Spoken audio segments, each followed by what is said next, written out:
Hi guys! For today's video ay nagluto tayo ng sardinas. May miss pa yan. Hindi pa yan luto guys. Isa muna natin yung sardinas.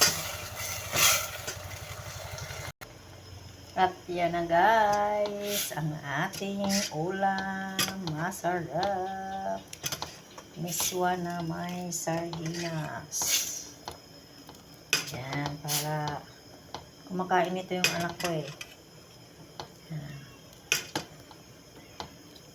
Sarap yun guys. Tikman na natin.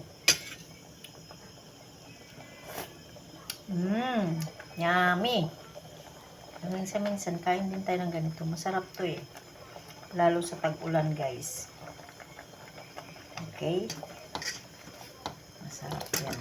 Kami lang naman dalawa ng anak ko. Kaya yan ang ating ulam ngayon guys. Ngayong hapunan. Thank you for watching. Yan. Follow for more.